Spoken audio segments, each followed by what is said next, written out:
Okay, today we're going to go over, I'm going to change antifreeze in my wife's Toyota, and I'm going to talk about electrolysis and what it is and how you can check your antifreeze with a voltmeter. Basically what happens with antifreeze as it gets old, it starts to carry electricity, and so what that does is makes the antifreeze more acidic, which then deteriorates the seals, deteriorates your water pump, it just messes with the whole system. So you want to change your antifreeze, whenever that happens, and this is the way you check it. So you get just an old cheap voltmeter and put it to 20 DC volts. Put your comms, blackened comms, and your other in your red for amps or for volts, I should say. Then you'll take one. You make sure you find a good ground. The way I find a good ground is I will take and put this on the positive, and then I'll go over here and say this looks like a good ground, so I'll touch it, and I see I've got 12.57 volts on there, so I know that this over here is a good ground. So then what I'll do is I'll take this and I'll stick this end down into the antifreeze without touching the side of the thing, and I got a reading, and my reading is 2 point. Now that is getting pretty bad. You don't want to go over 3, like 3.30, and that's getting pretty high. So once I start the car, that would actually go up. So you can see that you can also do this in the reservoir, or you can do it in the radiator itself. And again, I'll show you. I'll dip it in there, and it's showing how much electrical current it's carrying. Now anything over 3 is bad, and was over 2 a minute ago. And you can see it fluctuates, and when you start it up, it'll usually go up a little bit. So let's say, for example, that's at 1.6 right now. If I started it up, it would probably go up to 1.8, 1.9, maybe even 2, 0. So same thing over here. We'll check the reservoir and see how bad it is. We'll drop it down in the reservoir, and are we getting anything in the reservoir yet? There we go. For some reason, we're not getting it must not be down. Oh, I'm not in there deep enough, that's why. Okay, the reservoir, the reason it's not showing anything is because I had filled this a month ago, the reservoir, because it was getting low. So what the actual good reading we're getting is in the radiator. So there's another example why you should probably check the radiator. See, don't touch the metal when you do this, and you can see where it's not bad. I mean, it's not horrible, but if it goes anything over 3, 0.3, you want to change your fluid.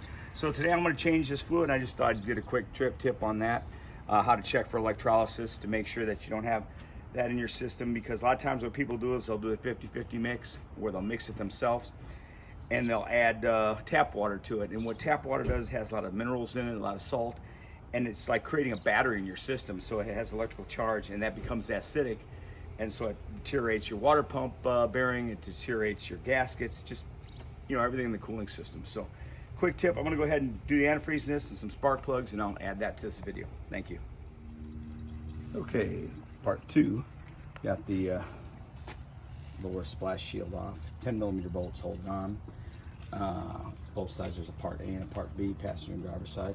Took the reservoir bottle off, rinsed it out real good, cleaned it up, removed it. Just 2 10mm bolts also secure it to these holes here. Really easy to get to, take loose. I'm draining the radiator right now. I took the lower hose off rather than do the little white Pepcot, which you can see right down there, that white, off-white, opaque, like twist knob.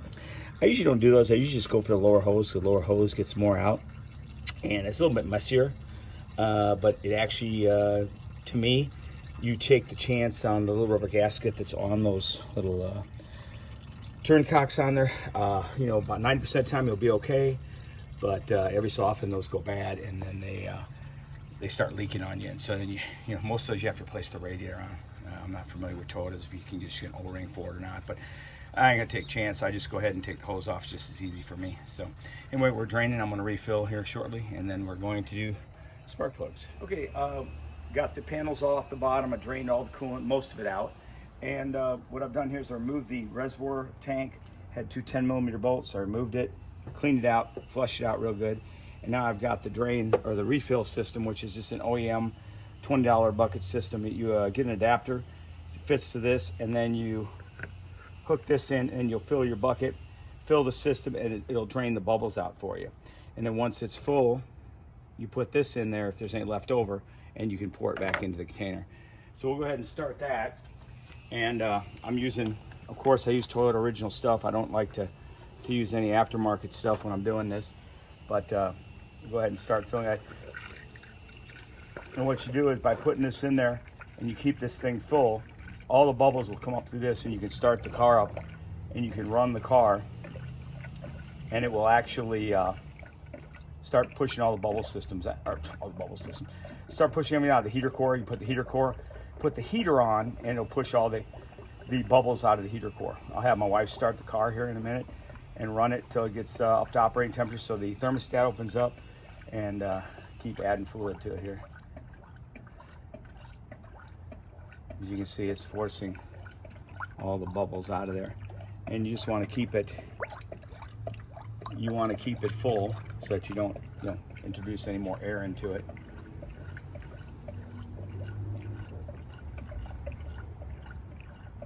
I have a air vac system, which you can hook to it and drain everything out of the system, and then keep it under pressure, and then refill it without any air getting into the system at all. But you got to run the air compressor and everything, and for me, this is just as easy. I really should grab that other gallon over there. Can you shut the phone off and grab that other gallon real quick? All right, my wife's going to start the car up, and we're going to let this run. Oh, make sure the heater is on also, Ronnie.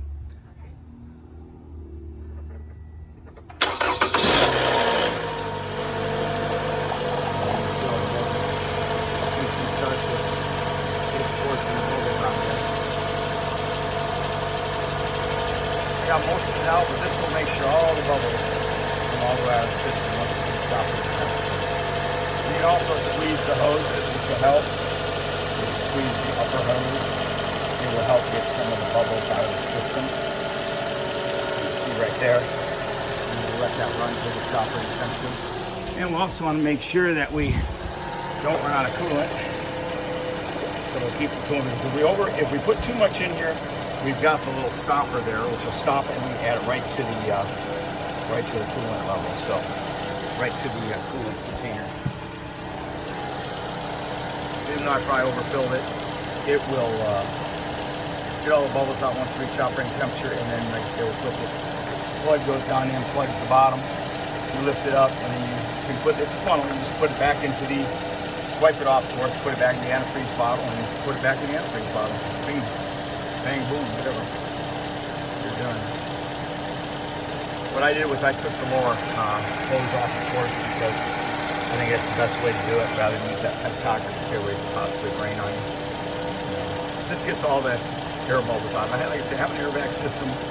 You got to run the compressor on it. This thing works for $20. I got this on sale for $15, actually. It's OEM. They make a deluxe model, pro level model.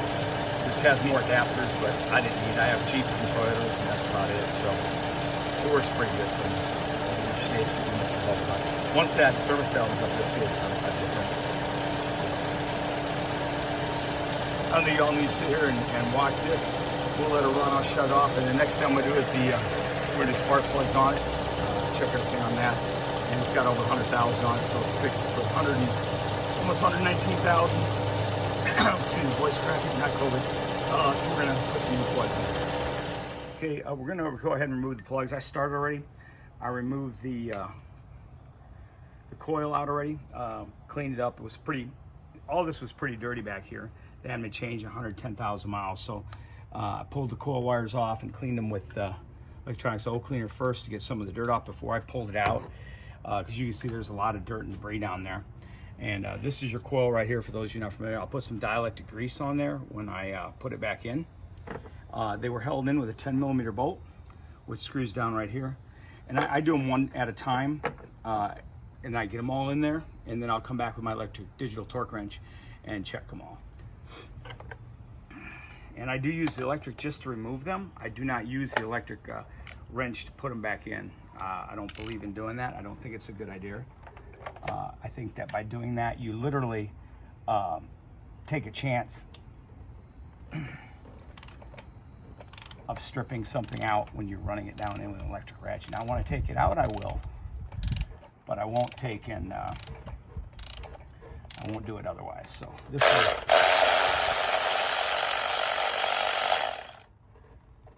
There we go.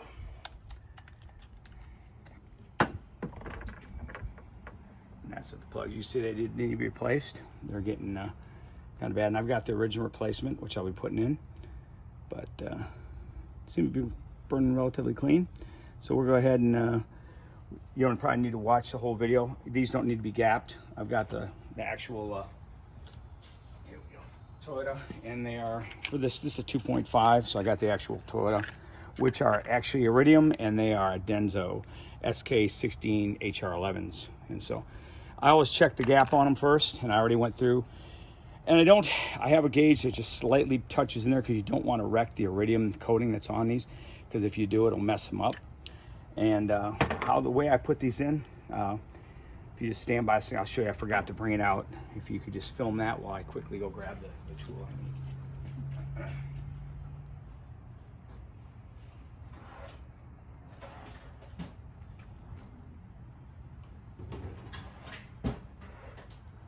Stop it, honey. I gotta find it. I couldn't find my black rubber piece I have. I usually use a 5/16 hose on it. I have this I got a while back, and it works pretty good, especially in tight quarters to get them in. I don't like dropping the plugs down in there because I'm afraid to damage them. So I put them in there. Yeah, maybe I'm a little over dramatic, but I take my time and I put them in there. I slowly screw them. You can feel it with this.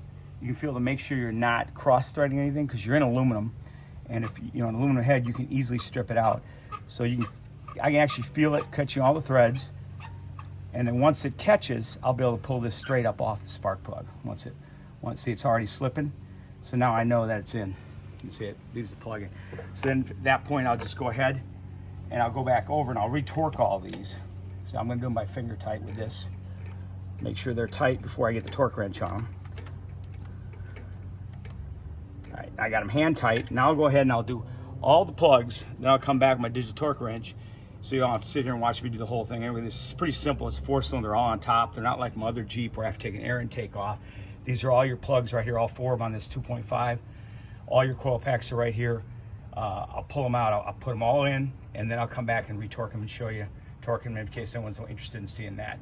But we'll go ahead and stop it right now, and I'll continue on with doing my work here. All right, we got the torque wrench set for 14 foot-pounds. That's what it calls for. And on this torque wrench, when it'll tell me what it's getting up to, and it'll start beeping, and then it'll vibrate, and then it'll beep when it gets to the proper time. I don't know if you can see it on there. For some reason, it didn't beep that time. So strange. Let me check it again, because it went to 14, but it didn't beep.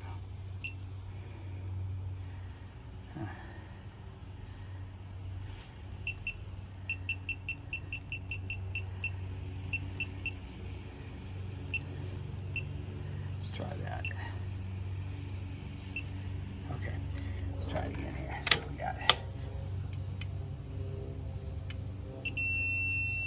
That's what it's supposed to do. Okay, so we know we're good on that plug. So the next one, why is it showing 17? That's weird. We gotta check it. It's coming back in. I don't know why this is acting up, but all right, let's try it again. So it says 13. It's not showing the reading though. Why is it not? There we go, save. Huh. It's acting up because I'm on video. It doesn't want to be on video today. There we go. That one's good. Go to the next one.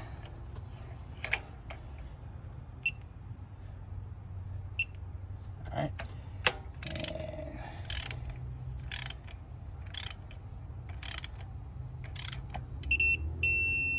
there we go. We got that one. Go to the next one.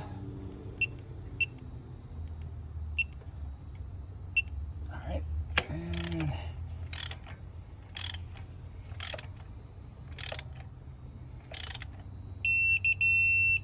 they're vibrating. We're good. All right. And I know I got to double check this one again, see where I'm at, just because I didn't feel. Yep, we're good. Okay.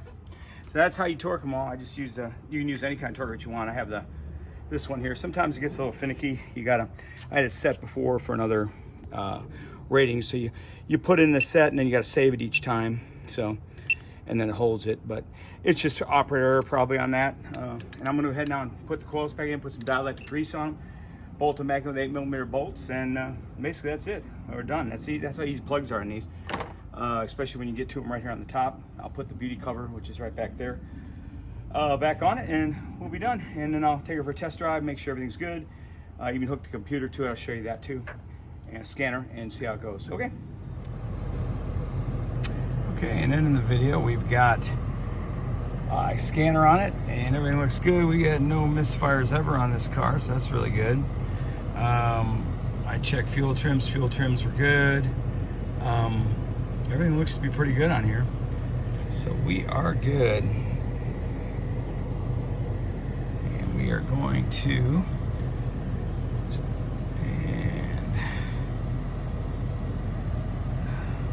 slow odometer mileage.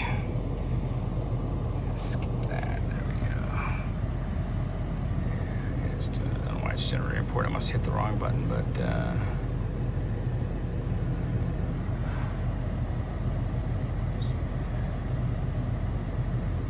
all right. So said we had no misfires, no nothing. Everything else looked good. Everything is good on the car that I can tell. Temperature's running good. She's running pretty smooth. And I think we're good. Nice and smooth. You can probably set the phone on. You see there's slight, very slight vibration. So we are done. And I think your car is ready.